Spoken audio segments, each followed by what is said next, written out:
Buenas noches, señores pasajeros. Nuestro viaje está a punto de comenzar. Por favor, abróchense sus cinturones y disfruten del recorrido.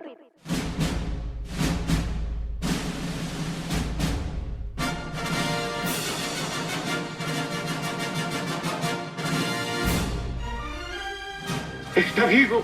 ¡Está vivo! ¡Sí! ¡Sí! ¡Está vivo! ¡Está vivo! ¡Está vivo! To be or not to be? That is the question. Whether 'tis nobler in the mind to suffer the slings and arrows of outrageous fortune, or to take arms against a sea. Hoy vamos a hablar de Konstantin Stanislavski, quien nació en Moscú en 1863.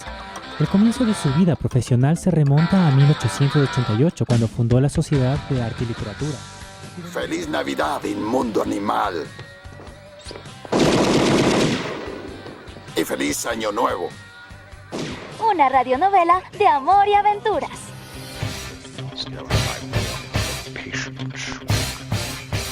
Her sufferance is the badge of all our tribe.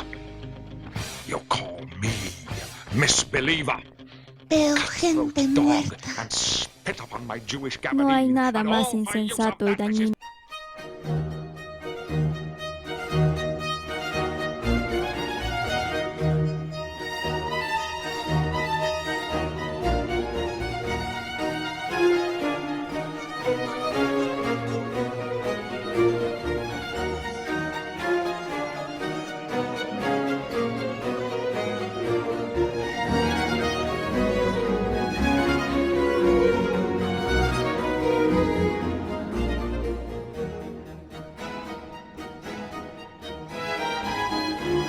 A veces olvidamos que pasamos la mayor parte de nuestro tiempo tropezando en la oscuridad.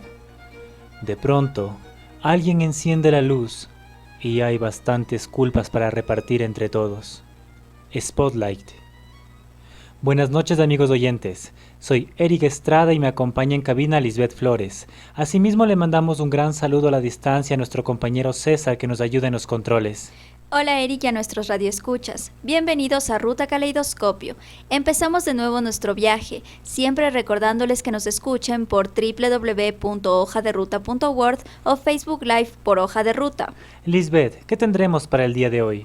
Nuestra primera parada, Arte y Cultura, nos invita a conocer a un personaje que edificó la base filosófica del cristianismo como lo conocemos, San Agustín de Hipona, para luego, en escenoteca, quitarnos la venda que nos cubre los ojos y descubrir el lado oscuro de lo que creemos inmaculado, con la película Spotlight. También, en nuestro cajón de historias, seremos testigos de la segunda parte de un relato de locura en nuestra serie Confesiones, y en nuestra cartelera recomendaremos una obra teatral ecuatoriana. Qué bonitos lugares vamos a visitar el día de hoy. No se vayan, esto es Ruta Caleidoscopio.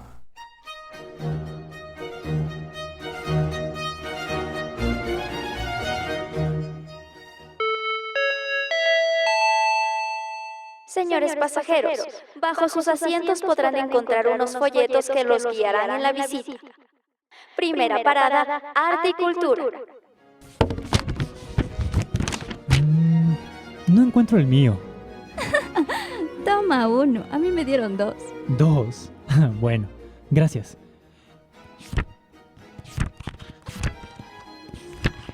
¿Y qué dice tu folleto? Dice: el arte es la forma más perfecta de expresión que ha logrado la humanidad. Es un lenguaje que nos comunica algo acerca del universo, del hombre, del artista mismo. ¿Y el tuyo? ¿El mío? Dice: esto no es una pipa, mira. ¿Qué? Pero sí es una pipa. No, es la imagen de una pipa. No es una pipa. ¿Ah? Si fuera una pipa real, estaría ahí colgada y no pintada como nos dice el autor.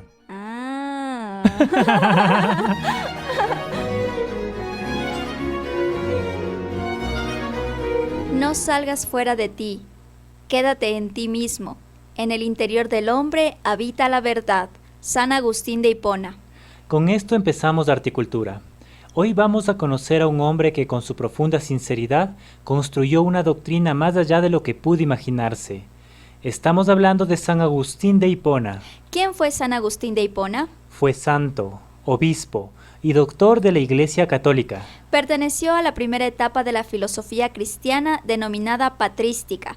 De hecho, San Agustín ha sido la figura más importante de este periodo y su proyección sería enorme a lo largo de la Edad Media, manteniéndose su autoridad hasta el siglo XIII. San Agustín nació en Tagaste, actual Argelia, en África, en el año 354 después de Cristo. Fue hijo de padre pagano y madre cristiana. Dedicó gran parte de su vida a escribir sobre filosofía y teología. En el año 383 parte para Roma, donde al año siguiente obtuvo un puesto de profesor municipal de retórica en Milán, inclinándose filosóficamente hacia el escepticismo académico. Se dedicó a leer escritos neoplatónicos, lo que le ayudó a liberarse de las cadenas del materialismo y aceptar la existencia de una realidad inmaterial. Eso le facilitó una solución satisfactoria al problema del mal a través del concepto de privación y le ayudó a comprender el razonamiento del cristianismo, impulsándole a la lectura del Nuevo Testamento y en particular a los escritos de San Pablo. La conversión intelectual de San Agustín, fruto de la lectura de las obras neoplatónicas, fue paralela a su conversión moral. Fue nombrado obispo de Hipona en el año 396 y en el año 400 comenzó uno de sus grandes tratados llamado De Trinitate, donde se recoge su teoría del conocimiento. San Agustín continuó escribiendo hasta los últimos años de su vida. En el año 430, unos vándalos invadieron Hipona y San Agustín murió mientras recitaba los salmos penitenciales. Ahora vamos a abordar el pensamiento de San Agustín. Empezamos con la superación del escepticismo académico que existía en su época. Se pueden destacar momentos fundamentales en la biografía de San Agustín por la relación que tienen con su evolución intelectual. Uno de ellos es la lectura de Cicerón, que le impulsó a dedicarse a los problemas filosóficos y a consagrar sus esfuerzos intelectuales. ¿Quién fue Cicerón? Cicerón fue filósofo ecléctico y cónsul romano del siglo II. Sostenía un escepticismo moderado conveniente, según él, para defenderse frente al dogmatismo. Por otro lado, también rechazaba el escepticismo radical por una razón de carácter moral y social. Además, decía que es necesario que exista un consenso universal y unas ideas innatas para mantener la cohesión social. San Agustín en su obra Contra Académicos recoge su refutación del escepticismo académico. La cuestión central que domina la obra consiste en si es necesaria la posesión de la verdad para ser feliz. San Agustín refutó la tesis de Cicerón de que bastaba la investigación de la verdad, aún sin alcanzarla para lograr la felicidad. Ya con el problema del escepticismo y la verdad, y sin negar sus influencias platónicas, aborda la racionalidad hacia la fe, como un medio de superación de las incertidumbres. San Agustín reconoce que hay dos modos de conocer, la razón y la autoridad. Sin embargo, estos modos de conocer no son incompatibles, sino que se complementan. Dice que en último término, incluso la fe descansa en un acto de la razón. La razón natural puede llegar, mediante la actividad filosófica, a la afirmación de la existencia de Dios. Asimismo, es perfectamente consciente de los límites de la razón y del entendimiento humano en orden al conocimiento de la esencia de Dios. La fe ayuda a ir más allá de los límites de la razón, de modo que la verdadera oposición filosófica no se halla entre la razón y la fe, sino entre la razón y la duda. La fe es conforme con la razón y la razón es conforme con la fe. Antes de darse la fe, la razón se presenta mediante estas razones naturales, lo que nos constituye como hombres, que permiten a su vez adherirse posteriormente a una fe revelada. Una vez recibida la fe, la razón supera sus propios límites mediante la iluminación divina. Su lema es ergo intellige ut credas, crede ut intelligas, que significa entiende para que puedas creer, cree para que puedas entender. El cristianismo es para San Agustín la culminación de la filosofía, entendida como sabiduría. De ahí que identifique sabiduría con sabiduría cristiana y filosofía con religión. Pero lo que formula San Agustín no es una doctrina religiosa sin más, es la filosofía verdadera, la sabiduría que ha alcanzado el cristianismo en su plenitud. No obstante, se debe subrayar que el interés de la investigación filosófica de San Agustín es eminentemente práctico, no especulativo. Él quiere que los resultados de su investigación les sirvan para alcanzar la felicidad. Dios no es solo el fundamento de la verdad, sino que es también la fuente de la felicidad. Y una vez que se ha sentado que no hay felicidad sin sabiduría, ni sabiduría sin verdad, y que la duda es la auténtica enemiga de la razón, es necesario un autoconocimiento de la conciencia o del alma. El autoconocimiento del alma puede ser de dos tipos: el conocimiento existencial y el conocimiento esencial. El conocimiento existencial es la percepción o experiencia individual inmediata, no conceptualizable ni comunicable a otros hombres, por la que se constata intelectualmente el ser del alma. Hace referencia al conocimiento de la existencia, del estar, del existir. Y el conocimiento esencial, por medio del cual se obtiene una definición de la esencia que debe tener el alma para ser alma, no desde la generalización del conocimiento existencial que posee un carácter temporal y cambiante, sino desde el razonamiento esencial que facilita el verdadero conocimiento de carácter inmutable y eterno. Esto hace referencia al proceso de abstracción de la vida. Para lograr el autoconocimiento del alma hay dos caminos. El primero es conociéndose y el segundo es pensándose. El conocer es el resultado de aprender un algo determinado, como por ejemplo la escritura. Mientras que el pensar es el acto de la inteligencia por el que se busca conocer la verdad esencial y que necesita el auxilio de la iluminación divina. Entonces, con todo esto, estamos ante el problema de la búsqueda de la verdad. La principal tarea de investigación filosófica de San Agustín es conocer a Dios y conocer el alma. Dicha investigación no requiere dos vías diferentes, como podría parecer a primera vista, sino que se resume en una. Puesto que Dios está en la más profunda intimidad de nuestra alma, buscar a Dios requiere recogerse en el alma, y recogerse en el alma supone encontrar a Dios. Palabras de San Agustín. Es así como la mirada hacia adentro, mediante la que se inicia la búsqueda de Dios y del alma, significa un confesarse.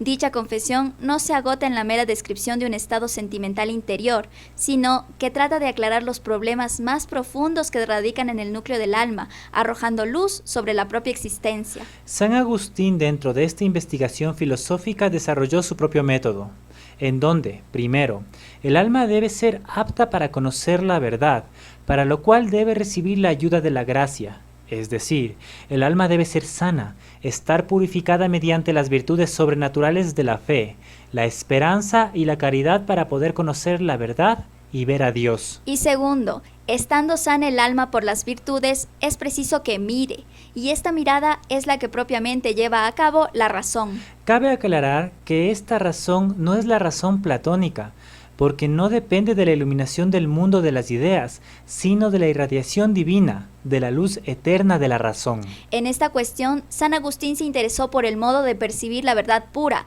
y no tanto por el modo en que se produce el mecanismo de la abstracción. No obstante, no se aprecia en esta cuestión una negación, sino una instancia en la comparación platónica entre la idea del bien y el sol, que irradia la iluminación. Dicho sol para San Agustín ya no es la idea pura, sino es la luz divina del Dios cristiano, que ilumina la mente humana y la capacita para percibir las verdades eternas. Todo lo que puede alcanzar la razón humana, que es finita y limitada, son las características de eternidad y necesidad de ver las verdades eternas, hechas visibles a la mente humana mediante la actividad iluminativa solo de Dios. Así pues, San Agustín tuvo que reconocer que solo con la ayuda de la fe podía el hombre adquirir seguridad acerca de la inmortalidad del alma. Ahora hablemos a breves rasgos sobre los niveles del conocimiento o escalones para llegar a la verdad que perseguía San Agustín. El hombre se diferencia del animal por la posibilidad del conocimiento racional de los objetos materiales, pero este conocimiento racional tiene 3 niveles. Primero, el nivel inferior del conocimiento lo constituye la sensación y la pulsión. Segundo, en un nivel intermedio se sitúa el conocimiento racional, posterior a los 5 sentidos, pero que la mente los juzga de acuerdo con modelos eternos e inmateriales. Y tercero, el nivel más alto lo constituye la contemplación que hace la mente de las cosas eternas por sí mismas, sin intervención de la sensación, lo que se conoce como sabiduría. es de carácter puramente contemplativo. Como San Agustín fue un filósofo que llevó su pensamiento a la práctica, establece fundamentos éticos para alcanzar la felicidad plena. En su ética, la felicidad, el destino, la vida eterna, la inmortalidad del alma, la verdad, el conocimiento y las virtudes se definen según el Ordo Amoris, que es amar lo que debe ser amado. Por este motivo, estas virtudes teologales, que son la fe, la esperanza y la caridad, eran consideradas superiores a las 4 virtudes morales tomadas de Platón, que eran la fortaleza, la justicia, la prudencia y la templanza. Las primeras ordenan la vida hacia Dios, mientras que las segundas ordenan la vida del alma y de la sociedad. Y no solo eso, sino que según este filósofo, en virtud de su jerarquía natural, también las virtudes morales debían estar ordenadas hacia Dios y hacia el prójimo. A San Agustín le interesaba conocer a Dios como fuente de la felicidad eterna, y conocer al alma no solo porque Dios se revela en el interior del hombre, sino también porque la unión con Dios se produce por medio del amor. San Agustín fue pionero en hacer evolucionar el concepto ético de virtud, desde la clásica disposición del alma conforme a la naturaleza y a la razón, hasta la consideración de la misma como manifestación del amor. Pero, ¿qué es el amor para San Agustín? Es la fuerza de la voluntad en el hombre. Su importancia radical estriba en constituir el verdadero corazón del alma. Así como todas las facultades y actividades del espíritu son movidas por la voluntad, el amor que mueve a la voluntad es lo que da sentido y unidad a todas las acciones humanas. La voluntad del hombre se califica por el amor que la motiva. Por eso San Agustín afirmaba que los hombres se especifican por su amor. Y para San Agustín hay 2 clases de amor: las caritas y las cupiditas. Las cupiditas son la concupiscencia o el amor al mundo por el mundo. Como es un amor al mundo, hay un deseo de tener y retener que se transforma en el temor a perder las cosas que están en ese mundo. Por ese motivo, el mundo por sí mismo no puede dar nunca la verdadera felicidad, aquella que nunca pueda perderse. El amor dirigido al mundo por el mundo condena al ser humano a la más terrible de las infelicidades, en la medida en que todo bien temporal se halla bajo la amenaza de su desaparición. Mientras que las caritas, o el amor a Dios por Dios y al prójimo por Dios, puede asegurar la verdadera felicidad en la posesión de un bien que no puede perderse por ser inmutable y eterno. Por lo tanto, la clave de la vida moral del hombre no es si ha de amar, sino qué es lo que debe amar. O en palabras del propio San Agustín: amar, pero pensar qué cosa amas. El amor de Dios y el amor del prójimo se llama caridad.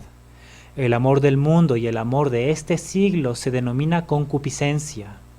Refrénese la concupiscencia, excítese la caridad. Pero el amor también tiene una jerarquización. En la cúspide de la pirámide se halla el amor a Dios, y por debajo del mismo, sucesivamente, el amor al prójimo, en el que se ve y se ama a Dios.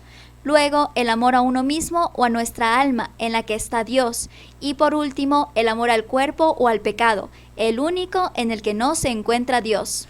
Solo la unión del hombre con Dios por amor garantiza su contemplación y, como consecuencia, la vida y la felicidad eterna. Como se acaba de decir, el único amor honesto, según San Agustín, es aquel que se dirige a Dios. Pero eso no significa que se deba usar al prójimo en el sentido de hacerle medio para lograr un provecho propio a su costa.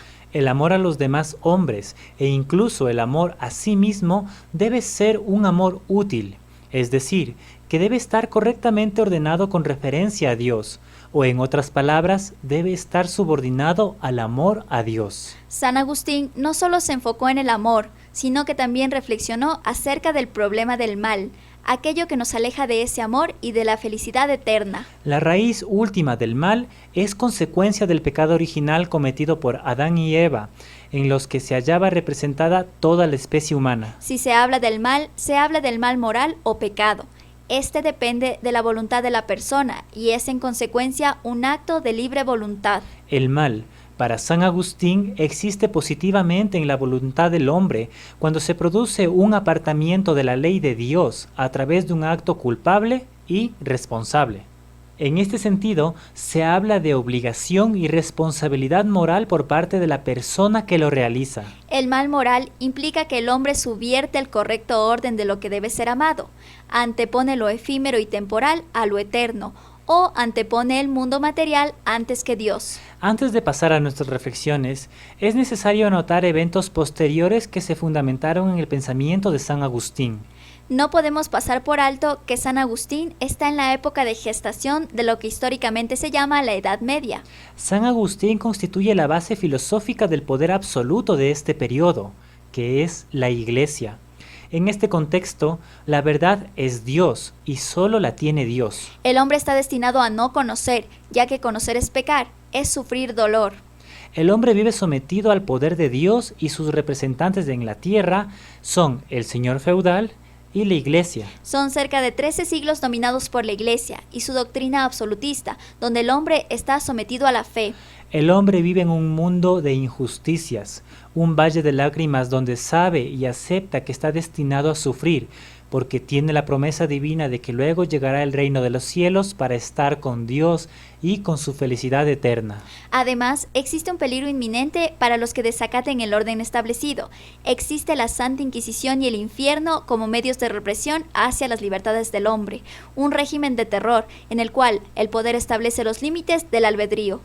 Y con todo lo que hemos dicho, pasemos a nuestras reflexiones. La religión como estructura del pensamiento carga consigo crímenes contra la humanidad del hombre y de la mujer a lo largo de toda la historia y en todo el mundo. Pensar en la religión en la actualidad no tiene la misma connotación que pensarla en épocas donde su poderío era absoluto y ellos determinaban el orden del mundo. Pero no por eso debemos dejar de pensarla, reflexionarla y criticarla. Todas las religiones tienen elementos valiosos, pero también están plagadas de muchos nocivos para la humanidad. Eso no ha cambiado en el tiempo, desde los inicios hasta nuestros días. Es por eso que ahora, ver a San Agustín resulta algo sublime, porque no solo es un personaje de la doctrina cristiana, sino que en él vemos una lucha entre su humanidad, frente a los ideales que intenta construir y practicar. Es decir, estamos viendo a un hombre de carne y hueso plagado de contradicciones entre su moral y sus pasiones o deseos. San Agustín fue un filósofo existencialista, fue neoplatónico y un hombre con profunda espiritualidad, lleno de preguntas, dudas y una búsqueda de la felicidad en medio de un camino lleno de las tentaciones dolorosas. Cabe recordar que San Agustín no fue un cristiano de nacimiento, llegó al cristianismo después de haber vivido muchas otras experiencias cargadas de moralidad y culpas. Lo que hace fascinante a este personaje es la batalla porque triunfe en sí la voluntad de Dios por sobre el pecado. Para hablar de esto, nos remitimos a Pablo Feynman, filósofo argentino que nos expone del libro Confesiones de 397 y 398 después de Cristo de San Agustín, una pregunta fundamental que nos ayudará a entender a la religión. San Agustín resume el dolor de la contradicción moral del cristianismo con el siguiente reclamo.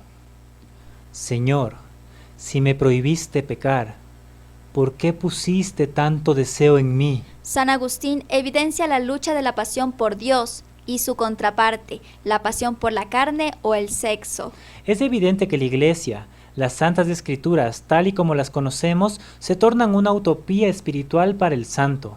Entonces, la moral cristiana no responde a la sinceridad del corazón del individuo, sino a meras apariencias o hipocresías. ¿Y cómo no ser practicantes del cristianismo hipócritas, si la culpa no es solo nuestra? Vivimos en un mundo plagado del pecado en el que no se puede cumplir con lo que Dios manda, porque Dios mismo impide cumplirlo.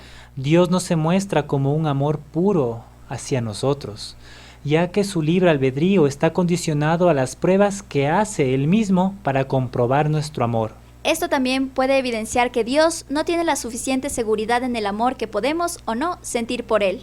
Una vez más, no estamos alentando a la hipocresía como un modo de vida o respuesta ante una moral caduca, sino a visibilizarnos en nuestro diario vivir y sincerarnos con aquello que necesitamos para corregir nuestros comportamientos. Solo así, creemos nosotros, podremos llegar a ser más humanos y una mejor sociedad. Es hora de sacudirnos de todo lo que nos impide ser libres y escribir nuestra propia historia. Les invitamos a hacer esas preguntas complicadas, esas que nadie quiere oír y ver qué respuestas resultan. Si el hombre de la Edad Media era infeliz por la prohibición de pecar, Nosotros no seamos infelices por todas las prohibiciones de nuestra moral y cuestionémosla, pero todo con absoluta responsabilidad. Asumamos nuestros actos. No dejemos que la fe siga siendo el mecanismo de sometimiento. La fe ya lleva consigo mucha sangre, sufrimiento y dolor de nuestros pueblos. Hasta aquí el tema de hoy.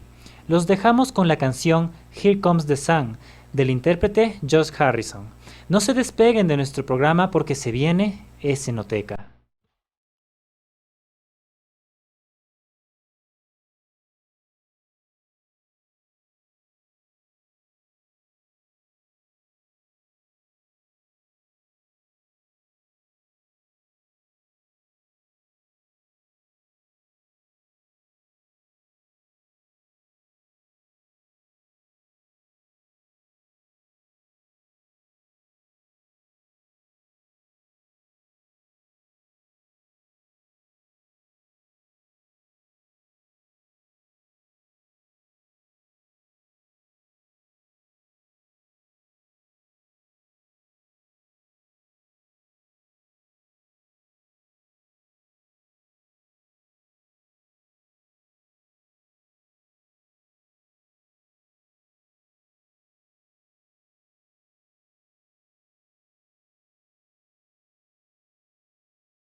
¿Sabías que la verdadera traducción literaria de Pinocho es cabeza de madera pequeña? Nada que ver con su nariz.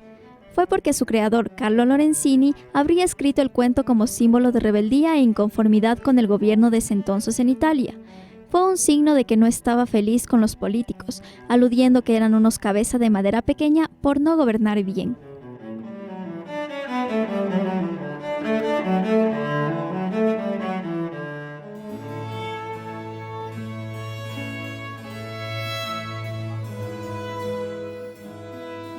Y yo que me la llevé al río creyendo que era mozuela, pero tenía marido. Oye, oye, oye. ¿Qué pasa? Fue la noche de Santiago, casi por compromisos. Es García Lorca. ¡Guau! Oye, ¿y ese de allá? Es Marlon Brando. ¿Es Marlon Brando? Sí, el padrino.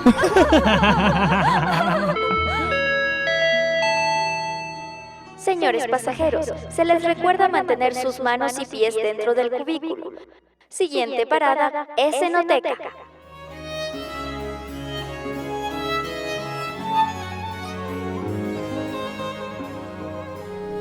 Se necesitan muchos para criar un niño y también muchos para abusar de uno. Spotlight. ¿Qué tenemos hoy en Escenoteca? En nuestra segunda parada tenemos una película norteamericana que recrea una investigación periodística que reveló el escándalo de la Iglesia Católica y la pederastia. Estamos hablando de Spotlight. Spotlight, también conocida por su nombre en español, En Primera Plana, fue dirigida por Thomas McCarthy y escrita por él mismo y Josh Singer. El reparto incluye a Mark Ruffalo como Michael Resendes, Michael Keaton como Robbie Robinson y Rachel McAdams como Sasha Pfeiffer. Todos ellos conforman el equipo periodístico de Spotlight. Este film del año 2015 está basado en hechos reales y fue ganador del Oscar a la mejor película. ¿Qué nos narra esta película? Narra la historia de cómo un equipo de reporteros de investigación del periódico The Boston Globe destapó los casos de pederastia que se llevaron a cabo durante décadas por curas católicos de Massachusetts y que la arquidiócesis de Boston intentó ocultar. Este hecho sacudió a la Iglesia Católica de los Estados Unidos. En 2001, el periódico The Boston Globe contrata un nuevo editor en jefe, Martin Baron, el cual al poco tiempo de llegar realiza una reunión con Walter Robbie Robinson, el redactor jefe del equipo de Spotlight, un pequeño grupo de periodistas de investigación de primera plana. Cuando Baron lee una columna del periódico sobre el abogado Mitchell Garavidian, quien dice que el cardenal Bernard Law, el cual era el arzobispo de Boston, sabía que el sacerdote John Gogan estaba abusando sexualmente de niños y no hizo nada para detenerlo. Con esto, Martin insta al equipo de Spotlight a investigar el tema a profundidad. Inicialmente el equipo cree que están siguiendo la historia de un sacerdote que cambia de parroquia varias veces, pero comienzan a descubrir un patrón de tratamiento de los casos de sacerdotes católicos involucrados en abuso sexual de niños y adolescentes en Massachusetts, trasladándolos y encubriéndolos en los registros como enfermos. A través de un hombre que dirige una organización de víctimas de los abusos, amplían su búsqueda a 13 sacerdotes pederastas. Más adelante, el equipo se entera a través de un ex sacerdote que trabaja en tratar de rehabilitar a curas pederastas que el número de sacerdotes relacionados con abusos en Boston rondaban los 90. A través de sus investigaciones, los periodistas desarrollan una lista de 87 nombres y comienzan a encontrar a sus víctimas para confirmar sus sospechas. La historia tomó impulso cuando el abogado Garavidian informa a uno de los periodistas que hay documentos disponibles públicamente de asuntos judiciales que confirman que el cardenal Law sabía los abusos y los encubrió. Después de que The Boston Globe ganara un caso judicial de acceso a más documentos legales secretos que proporcionaban más evidencias, el equipo de Spotlight finalmente comienza a escribir la historia y establecen un plan para publicar sus resultados a principios del año 2002. La historia aparece en el periódico con un enlace que conduce a los documentos en su sitio web y también con un número de teléfono de contacto. Desde la mañana siguiente a la publicación, el equipo de Spotlight queda inundado de llamadas telefónicas de víctimas que acceden a contar sus historias. La lectura del día, los sobrevivientes. Ellos son responsables de la creación de un sistema y de una institución que de manera sistémica ha encubierto crímenes contra menores. Ha actuado para proteger a curas pederastas, ha actuado para proteger su reputación y el poder de su institución, y ha permitido que salgan impunes quienes han abusado y violado niños. Esa no es una acusación que yo hago, son hechos establecidos por la ley tras investigaciones aquí en Irlanda, y la única responsabilidad la tiene la Iglesia y su liderazgo. Colm O'Gorman. Para empezar el tema del día de hoy, tenemos que abordar 3 preguntas iniciales. Primero, ¿qué es la pedofilia? Es la atracción sexual por los niños. Segundo, ¿qué es un pederasta? Es un hombre que abusa sexualmente de un niño, y podemos decir que también de un adolescente. Tercero, ¿quiénes son los sobrevivientes? Son todos los niños y adolescentes víctimas del abuso sexual de los sacerdotes que tras sufrir el trauma no se han suicidado y siguen viviendo después a pesar del trauma sufrido. La película de hoy no es nada sencilla de abordar, ya que toca fibras sensibles de nuestra sociedad, nuestra espiritualidad y nuestra cotidianidad. La película evidencia algo que no es ficción, sino una realidad.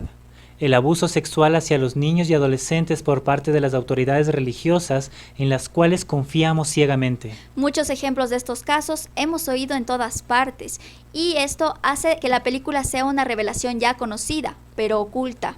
Pero vale preguntar, si bien es un tema de violaciones, ¿qué lecturas pueden hacerse cuando estas violaciones son cometidas por hombres supuestamente santos en los que depositamos nuestra fe? Las lecturas que haremos son críticas, ya que muchos factores socioeconómicos, ideológicos y políticos se entrecruzan. Primero, y según los datos de la investigación del The Boston Globe, varios sacerdotes muestran una tendencia depredadora, ya que violan a muchos niños a lo largo de toda su vida. Con esto, no queremos generalizar a todos los sacerdotes. Está bien mencionarlo, pero tampoco podemos dejar de decirlo, ya que esto casi nadie quiere abordarlo con la seriedad y gravedad que se merece. Muchos de los sacerdotes pederastas seleccionaban a sus víctimas, las encontraban en hogares con problemas familiares o de escasos recursos económicos. 2. La investigación también demuestra un acto atroz, la impunidad y el encubrimiento por parte de la Iglesia como institución a todos los sacerdotes pederastas. El cardenal Bernard Love, que era de Boston, Massachusetts, conoció varias denuncias de víctimas de violación y por medio de negociaciones silenciaron a varias de ellas, quedando todo en la impunidad. La cúpula de la Iglesia solo transfería a otras parroquias a los sacerdotes pederastas, con lo cual tapaban el acto y esparcían el mal hacia otras poblaciones, agravando los problemas aún más. La institución religiosa posee dos caras. En una de ellas se predica la bondad y el amor por el prójimo, y en su contraparte socapan todos los actos atroces de sus miembros. Se puede ver entonces a la religión como una moral hipócrita, en la cual se balancea su concepción de justicia según sus intereses. 3. En otras lecturas debemos hablar de los padres de familia en general. Los padres son los maestros que nos acompañan a lo largo de nuestro crecimiento y con ello nos facilitan herramientas para vivir. Es indudable que los padres transmitan sus imaginarios, sueños y deseos a sus hijos, pero también todos sus errores y fracasos. Algo que transmiten indudablemente es la ideología y la fe. Y siguiendo las palabras de Richard Dawkins, nos transmiten el virus de la fe. Con la fe de por medio podemos distorsionar muchas otras concepciones del mundo, como por ejemplo que el sacerdote es un representante de Dios, la voluntad de Dios o el mismo Dios encarnado. Con ello, la fe se convierte en un vehículo para que se consume el acto atroz, y es que como lo menciona uno de los sobrevivientes en la película de Spotlight, ¿quién podría negarle algo a Dios? En otra lectura, tenemos a los niños y adolescentes como población vulnerable, porque todos los niños nacen cargados de inocencia e ingenuidad, ganas de aprender y de explorar. Es por eso que un adulto para un niño puede llegar a ser lo máximo. Es su ejemplo, es quien lo guía, y si un adulto te enseña que otro adulto es el enviado de Dios, es la encarnación de Dios, pureza y bondad, entonces, éste puede manipularlo a su antojo y hacerle lo que él desee. ¿Cómo puede entender un niño que el Dios que tanto lo ama le hace tanto daño? Y no se trata de un solo individuo trastornado, por si acaso, o un individuo fuera de sí, o delincuente, o como son estos pederastas. Se trata de una institución que encubre el delito de algunos y permite que se sigan cometiendo en el mundo actos tan viles como estos. Los niños y adolescentes no pueden reaccionar ante el abuso de un adulto que encima posee un rango de respeto y admiración. Ellos viven la impotencia ante tal accionar. Ahí nace el trauma que los lleva al deterioro de toda su vida. Por ello se catalogan como sobrevivientes. Eso no significa estar bien, sino seguir viviendo con la herida infligida, no solo en sus cuerpos, sino en sus espíritus, y el no haberse suicidado. Un ejemplo de lo que se ha hablado lo hemos encontrado en la BBC News, con el testimonio de Colm O'Gorman, una víctima de abuso sexual. Un par de semanas después, ese mismo cura se apareció en mi casa. Los curas eran bienvenidos a cualquier hora en cualquier casa. Me dijo que acababa de ser nombrado el nuevo párroco y que quería crear un grupo juvenil y quería mi ayuda. Me sentí muy halagado de que esta persona tan importante me pidiera ayuda. Mis padres aceptaron y 2 semanas después vino a buscarme para llevarme a su parroquia, como yo pensaba, para ayudarlo, pero eso no era lo que él quería. Ahora hablemos de la tarjeta de cierre de la película de Spotlight. Al final de la película, los productores nos relatan datos de los sucesos posteriores al evento de la noticia. Por ejemplo, durante 2002, el equipo de Spotlight publicó cerca de 600 historias sobre el escándalo. 249 sacerdotes fueron acusados públicamente de abuso sexual dentro de la arquidiócesis de Boston. La cantidad de sobrevivientes en Boston supera los 1000. En diciembre del 2002, el cardenal Bernard Law renunció a la arquidiócesis de Boston. Fue trasladado a la Basílica de Santa María la Mayor en Roma. A partir de esta revelación, se denunciaron importantes escándalos de abusos en todo el mundo. Expandimos un poco más la información según un reportaje de la BBC News sobre el caso del escándalo de Boston.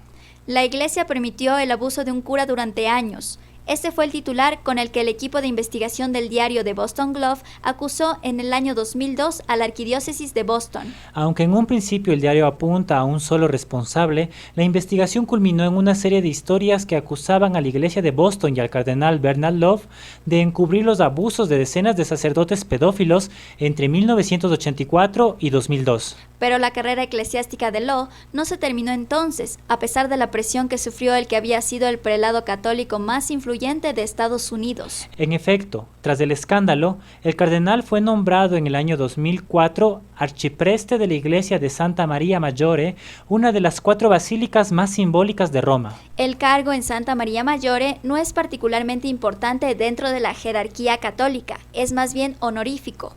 No perdió su influencia. Fue miembro de más congregaciones que cualquier otro obispo, le dijo al diario The Guardian Robert Meekins. Law no solo mantuvo su influencia, sino que, lejos de esconderse, se dejaba ver con frecuencia en actos eclesiásticos y diplomáticos. Además de que tenía la potestad de influir en el nombramiento de los obispos estadounidenses a lo largo de los años. Pasemos a nuestras reflexiones. Es importante entender que en este problema social no se habla únicamente de la Iglesia Católica, sino de todas las iglesias que existen y que hayan realizado este daño a tantos niños y adolescentes. Se sabe que existen varias denuncias a lo largo del mundo sobre autoridades religiosas pederastas. Estas denuncias evidencian problemas sociales que ahora son casos polémicos y que nos revelan que han sido una constante en el camino de nuestra sociedad. Esto seguramente siempre ha existido, pero ahora es el tiempo de denunciarlo, hacer justicia y acabar con estas instituciones que detrás de sus máscaras inmaculadas guardan sus acciones podridas. Hablar de la violación sexual es demasiado complejo y preocupante. No solo la Iglesia debe entrar en este tema, debemos ampliar nuestra mirada y comprender que existen sectores poblacionales que viven en una constante afectación. Las mujeres, por ejemplo, son víctimas de muchos abusos por parte de nuestra estructura social. Son un objeto sexual y máquina de reproducción. Los niños y adolescentes son presa de la manipulación, el engaño y posterior abuso. La violencia sexual la viven muchas veces de las personas que más cercanas se encuentran a ellos, familiares, amigos y gente de su confianza. Y los hombres, que no por ser hombres no viven esta cruda realidad. ¿Cuál es el diagnóstico de nuestra sociedad? Pero no ese diagnóstico mentiroso, hipócrita y maquillado, sino ese diagnóstico crudo que nos haga ver cómo somos y responder. ¿Por qué los curas pederastas no están presos? ¿O por qué la ley no rige para ellos? Debemos tener presente que existen 2 delitos. El primero es la violación como tal, y el segundo es el encubrimiento. Todo lo acontecido nos demuestra que la Iglesia aún tiene poder y mucho, ya que su institución posee un velo de impunidad en relación con el resto de la sociedad. Eso no es hablar de amor al prójimo, es una estructura de poder. Y con ello, muchos vivimos alienados ante ellos. No se puede afectar a la Iglesia, no existe la justicia ordinaria para ellos, no se puede poner cadenas a un cura, o son temas que es mejor callar. Aprendamos a proteger, defender y cuidar a nuestros niños, niñas y adolescentes. No permitamos que una institución religiosa vulnere la humanidad y dignidad de los indefensos. Que ellos no paguen nuestros errores y aprendamos a cuidarnos juntos. Les invitamos a ver esta polémica película e indignarse con nosotros, para así avivar nuestra llama de la revolución contra las infamias de nuestras sociedades dominadas por la Iglesia. Recordemos que el conocimiento es una cosa, pero la fe es otra. Spotlight. Hasta aquí es Enoteca. Y ahora vamos con otra canción de George Harrison, Not Guilty. Quédense con nosotros y abramos nuestro cajón de historia.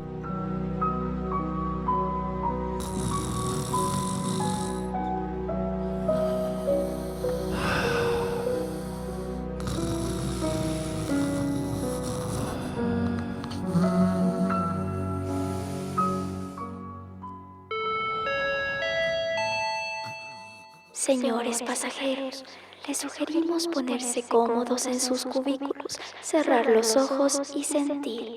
Siguiente parada, cajón de historias. La la la, la la la, la la la, la la la, la la la. Confesiones.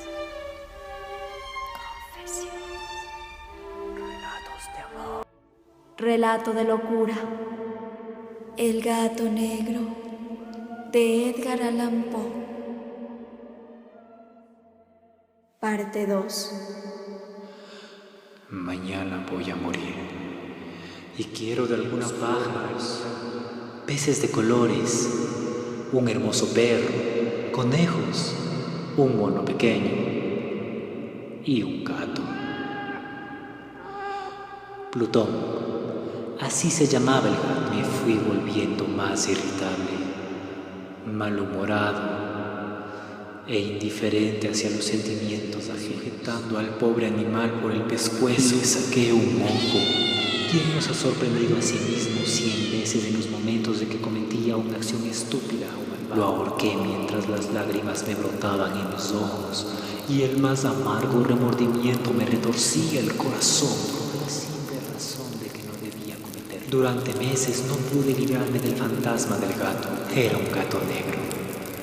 Un gato muy grande. Le saqué un moco tan grande como Plutón y exactamente igual a este fantasma del gato.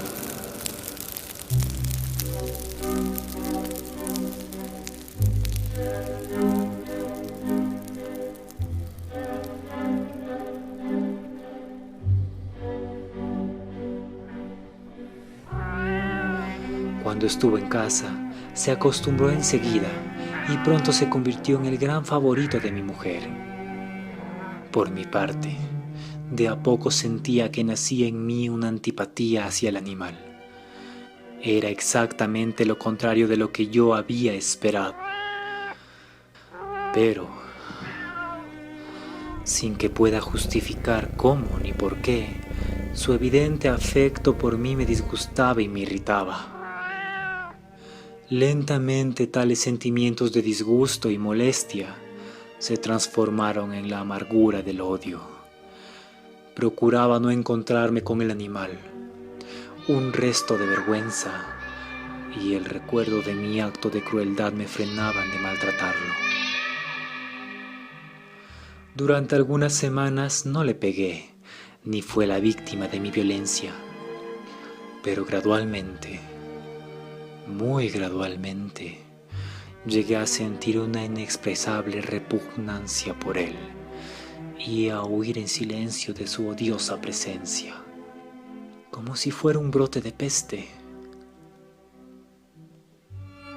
Lo que probablemente contribuyó a aumentar mi odio hacia el animal fue descubrir a la mañana siguiente de haberlo traído a casa que aquel gato, igual a Plutón, no tenía un ojo. Sin embargo, fue precisamente esta circunstancia la que le hizo más agradable a los ojos de mi mujer, quien, como ya dije, poseía en alto grado esos sentimientos humanitarios que una vez fueron mi rasgo distintivo y la fuente de mis placeres más simples y puros. El cariño del gato hacia mí parecía aumentar en la misma proporción que mi aversión hacia él. Seguía mis pasos con una testarudez que me resultaría difícil hacer comprender al lector. Donde quiera que me sentara, venía a agazaparse bajo mi silla o saltaba a mis rodillas cubriéndome con sus repugnantes caricias. Si me ponía a pasear, se metía entre mis pies y así, casi me hacía caer, o clavaba sus largas y afiladas garras en mi ropa y de esa forma trepaba hacia mi pecho. En esos momentos, aunque deseaba hacerlo desaparecer de un golpe, me sentía completamente paralizado por el recuerdo de mi crimen anterior. Pero sobre todo, y quiero confesarlo aquí, por un terrible temor al animal. Aquel temor no era exactamente miedo a un mal físico, y sin embargo, no sabría definirlo de otra manera. Me siento casi avergonzado de admitir. Sí, aún en esta celda de criminales me siento casi avergonzado de admitir que el terror, el horror que me causaba aquel animal, era alimentado por una de las más insensatas quimeras que fuera posible concebir. Más de una vez mi mujer me había llamado la atención sobre la forma de la mancha de pelo blanco, de la cual ya he hablado, y que constituía la única diferencia entre este extraño animal y el que yo había matado. El lector recordará que esta mancha, aunque era grande, había sido al principio muy indefinida, pero gradualmente y de forma casi imperceptible, mi razón tuvo que luchar durante largo tiempo para rechazarla como imaginaria. La mancha iba adquiriendo una rigurosa nitidez en sus contornos. Ahora ya representaba algo que me hace temblar cuando lo nombro, y por eso odiaba, temía, y me habría librado del monstruo si me hubiera atrevido a hacerlo. Representaba, digo, la imagen de una cosa atroz, siniestra, la imagen del patíbulo. ¡Ah! Lúgubre y terrible máquina del horror y del crimen, de la agonía y de la muerte. Y entonces me sentí más miserable que todas las miserias del mundo juntas. Pensar que una bestia cuyo semejante yo había destruido desdeñosamente, una bestia era capaz de producir esa angustia tan insoportable sobre mí, un hombre creado a la imagen y semejanza de Dios. Ni de día ni de noche pude gozar de la bendición del descanso. De día, ese animal no me dejaba ni un instante solo, y de noche me despertaba sobresaltado por sueños horrorosos, sintiendo el ardiente aliento de aquella cosa en mi rostro y su enorme peso, encarnada pesadilla que no podía quitarme de encima, apoyado eternamente sobre mi corazón. Bajo la opresión de estos tormentos, sucumbió todo lo poco que me quedaba de bueno. Solo los malos pensamientos disfrutaban de mi intimidad. Los más retorcidos, los más perversos pensamientos. La tristeza habitual de mi mal humor terminó convirtiéndose en aborrecimiento de todo lo que estaba a mi alrededor y de toda la humanidad. Y mi mujer, que no se quejaba de nada, llegó a ser la más habitual y paciente víctima de las repentinas y frecuentes explosiones incontroladas de furia a las que me abandonaba. Un día, por una tarea doméstica, me acompañó al sótano de la vieja casa donde nuestra pobreza nos obligaba a vivir. El gato me siguió escaleras abajo y casi me hizo caer de cabeza, por lo que me desesperé casi hasta volverme loco. Alzando un hacha y olvidando en mi rabia los temores infantiles que hasta entonces había detenido mi mano, lancé un golpe que hubiera causado la muerte instantánea del animal si lo hubiera alcanzado. Pero la mano de mi mujer me detuvo. Su intervención me llenó de una rabia más que demoníaca. Me solté de su brazo y le hundí el hacha en la cabeza.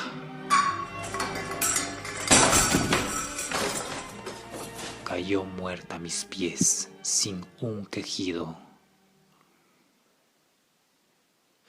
Consumado el horrible asesinato, me dediqué urgentemente y a sangre fría a la tarea de ocultar el cuerpo. Sabía que no podía sacarlo de casa ni de día ni de noche, sin correr el riesgo de que los vecinos me vieran. Se me ocurrieron varias ideas. Por un momento pensé descuartizar el cadáver y quemarlo a trozos. Después se me ocurrió cavar una tumba en el piso del sótano.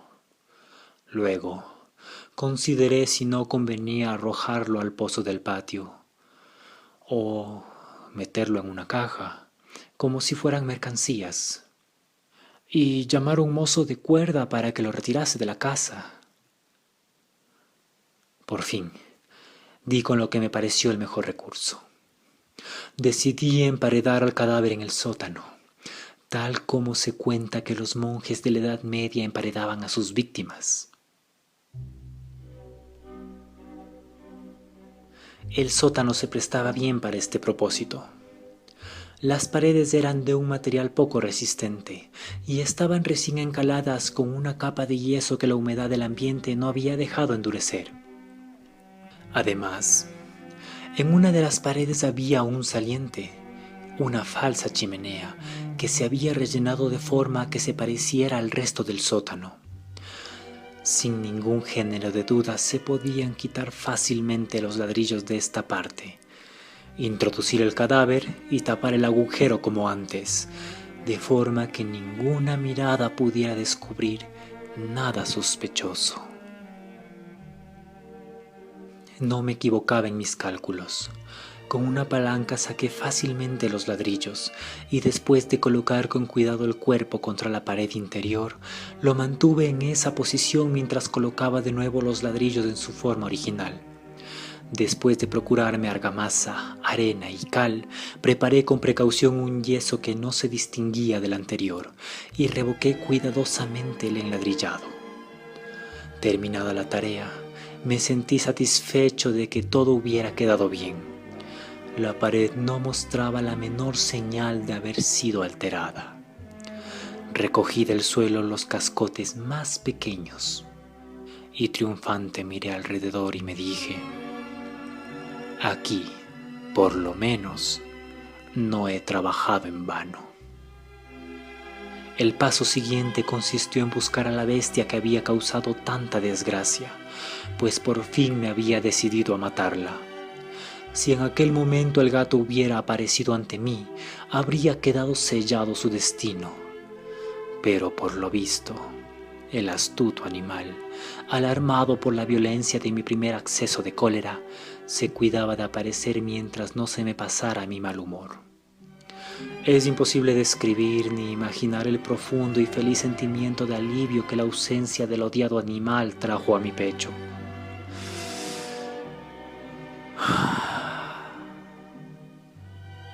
No apareció aquella noche, y así, por primera vez desde su llegada a la casa, pude dormir profunda y tranquilamente. Sí, pude dormir, incluso con el peso del asesinato en mi alma.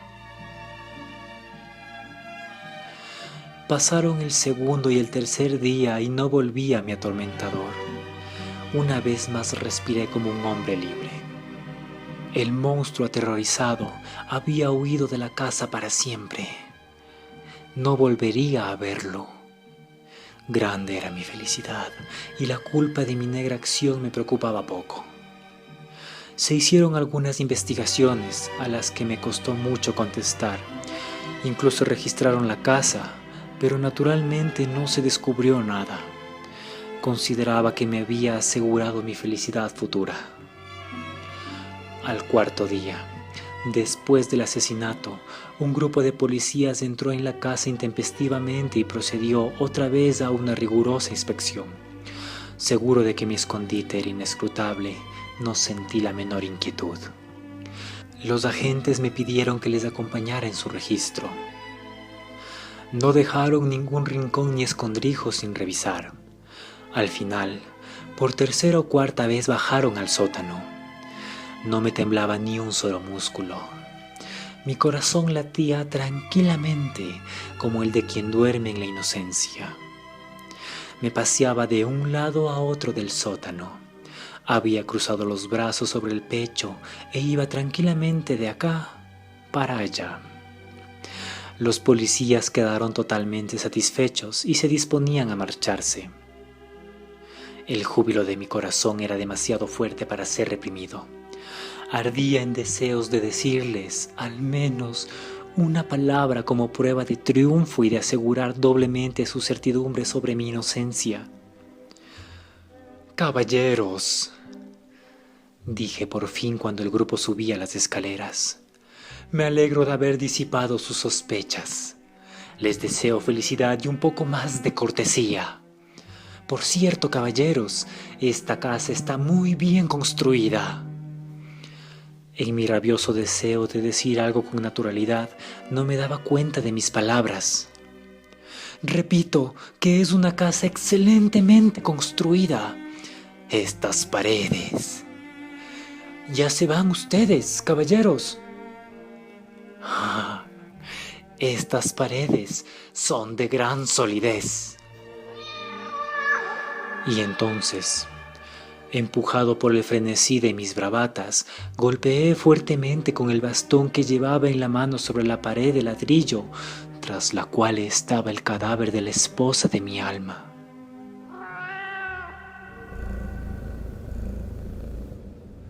Que Dios me proteja y me libre de las garras del archidemonio.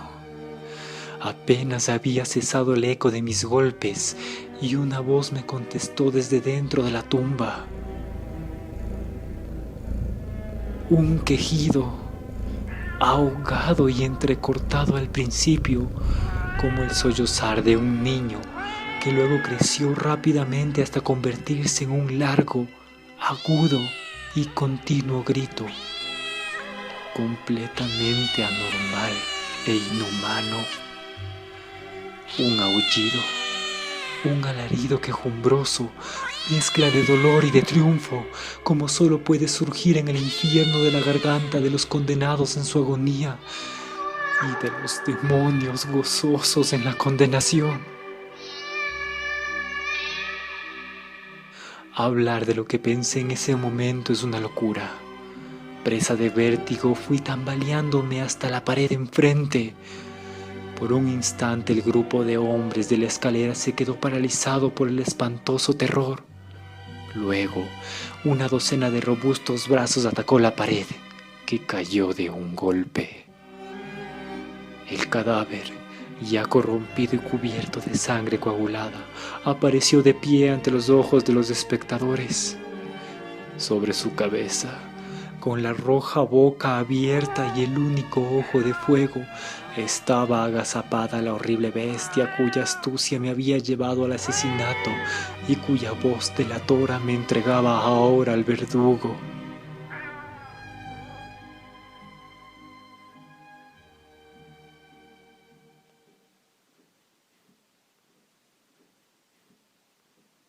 Había emparedado al monstruo en la tumba.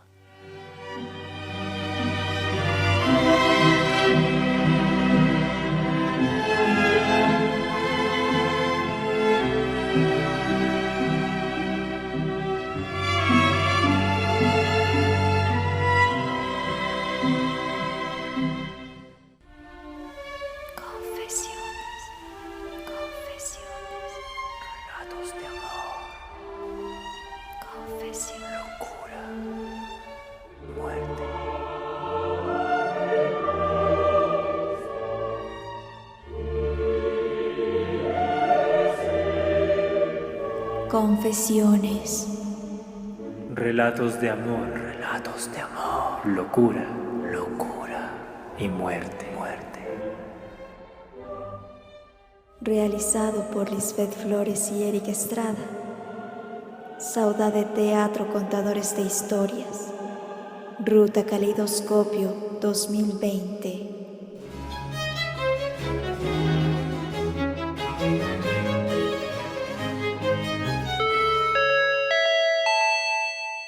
Señores pasajeros, en pocos minutos arribaremos a nuestro destino. Por favor, no olviden revisar nuestra cartelera al reverso de sus folletos para sugerencias de nuevas rutas. Gracias por preferirnos. Ay, qué buen viaje. Y yo que no sabía que el cuadro de la pipa fue pintado por Magritte.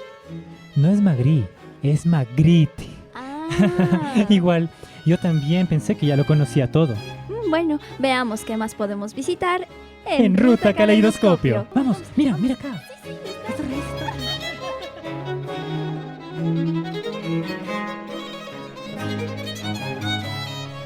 Había emparedado al monstruo en la tumba.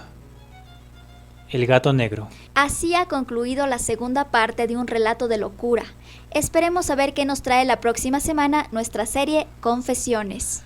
Hoy en nuestra cartelera recomendaremos una obra teatral ecuatoriana de los años 70. Estamos hablando de En los ojos vacíos de la gente, del dramaturgo quiteño Francisco Tovar García. ¿De qué nos habla la obra, Eric? Carmen, una mujer muy refinada y culta. A su regreso de Europa, donde ha vivido mucho tiempo, no se adapta al ambiente de su pequeño pueblo. Recibe visitas de la intelectualidad del lugar, representado por damas provincianas, conservadoras y fanáticas, y un poeta. En reuniones literarias, Carmen lee sus poesías, las cuales no son bien acogidas por los pseudo-intelectuales y mucho menos por el cura y todas sus beatas. El espíritu superior, franco y liberal de Carmen provoca el odio de sus falsas amistades, quienes la calumnian y se ensañan contra ella. Es amenazada con excomunión y muerte. Mientras tanto, su esposo Mario ha sido asesinado, lo que afecta duramente a Carmen, quien se siente completamente sola. Quema sus versos y acaba con su vida. Les invitamos a introducirse en esta fascinante obra, a reflexionar y juzgar por ustedes mismos. Gracias por viajar con nosotros en Ruta Caleidoscopio. Escúchanos todos los martes de 7 a 8 de la noche por www.hojaderuta.org o a través de Facebook Live por Hoja de Ruta. Acompáñanos la próxima semana para descubrir otras formas de ver el mundo. Les dejamos con la canción Here Comes the Moon de nuestro invitado especial de hoy, George Harrison. Como siempre, agradecemos a todos nuestros oyentes que viajan con nosotros cada martes y también enviamos muchos abrazos para Arabella y Tony, viajeros y habitantes del país lejano. Hasta la próxima. Hasta la próxima.